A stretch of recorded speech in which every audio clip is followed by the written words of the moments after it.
Sabe o que eu percebi? Essa eleição desse ano não é entre direita ou esquerda, conservadores e progressistas, não é entre oposição e governo, não é entre nem liberdade e ditadura.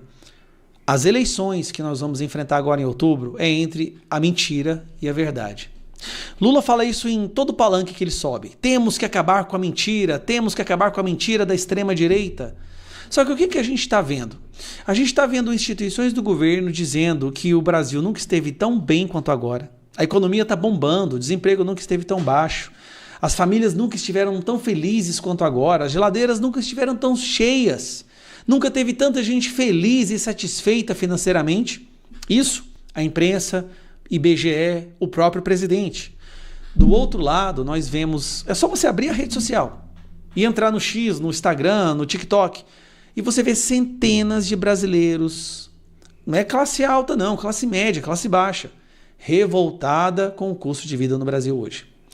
E aí, no dia seguinte, você vê Lula indo no Mercosul falando isso aqui, ó.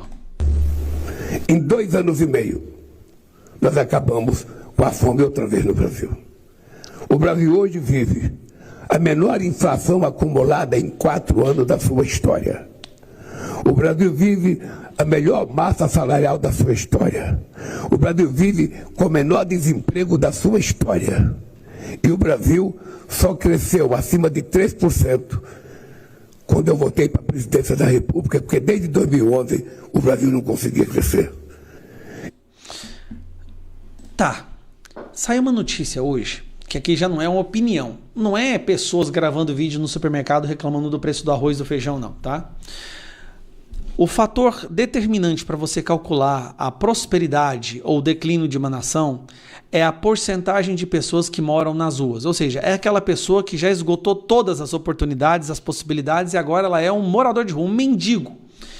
O número de pessoas que perdem suas casas, que perdem seu patrimônio e vão morar nas ruas é o maior indicador de prosperidade ou declínio. Por que eu estou te falando isso? Uma matéria que saiu hoje, faço questão. Isso aqui, o Brasil inteiro tinha que ver isso daqui. Olha a matéria. População de rua no Brasil dobra após 3 anos e meio de Lula. Peraí. Durante o governo do amor, da prosperidade, o governo que o povo saiu da miséria e da pobreza, dobrou o número de moradores de rua. Gente, o morador de rua é aquela pessoa que perdeu tudo. Ela perdeu tudo. Ela não tem mais ao que recorrer. Ela está na rua dependendo de esmola. Lula conseguiu dobrar o número de moradores de rua. E aí eu volto a dizer, Lula é o pai dos pobres. Ele é o pai dos pobres no sentido de procriar, de reproduzir, de multiplicar a quantidade de pobres no Brasil. Olha a matéria. A população registrada como em situação de rua no Brasil praticamente dobrou desde o início do 3º mandato de Luiz Inácio Lula da Silva. Em dezembro de 2022, último mês da posse de Lula, o Cadastro Único do Programas Sociais, o CadÚnico, registrava 198 mil pessoas em situação de rua. Sabe qual que é o número agora? 3 anos e meio do governo? 392, um crescimento de 97,8%, ou seja, 100%, dobrou. Lula dobrou o número de moradores de rua. São 190 mil pessoas a mais, 190 mil pessoas a mais que perderam casa, que não conseguiram pagar o aluguel, que perderam seus empregos e estão agora morando nas ruas.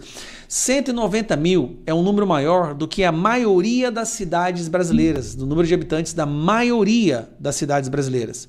Não são muitas cidades no Brasil que tem mais de 200 mil habitantes, tá? A maioria tem menos de 200 mil. É como se o Lula pegasse uma cidade inteira de 200 mil habitantes e acabasse, devastasse. E essa pessoa está morando na rua agora.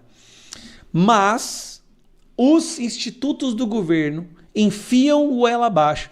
Lula gastou 20 milhões nesses 6 meses de 2026 para convencer o povo brasileiro que a vida dele está melhor. Então o cara vai lá, não enche o tanque de gasolina, o cara vai lá, não consegue fazer as compras no supermercado, não paga o aluguel do mês, está atrasado, 80% das famílias endividadas, dobrou-se os moradores de rua, mas Lula fala que nunca esteve tão bem. E aí vem a pior parte. Nós estamos passando por um corredor polonês de doutrinação, de emborrecimento, que tem pessoas que acreditam nisso. Essa é a parte que me preocupa. Tem muita gente que perdeu tudo, perdeu o emprego, está morando na rua, mas acha que o Lula é um bom presidente. Esse é o nível de emburrecimento que a população brasileira está sofrendo nas últimas décadas. E é por isso que eu digo, esse ano, gente, não é direita contra esquerda, não é progressista contra conservador, nem é liberdade contra ditadura. É a verdade contra a mentira. Você que quer viver na mentira e acreditou nela, vota 13. Você que entende da verdade e quer salvar esse país, vota 22. Ou até outros números, só não pode votar 13. USA Brasileiras. Entre no site e saiba como adquirir o seu modelo exclusivo. Para mulheres de bom gosto e que são femininas. USA Brasileiras, o seu chinelo perfeito.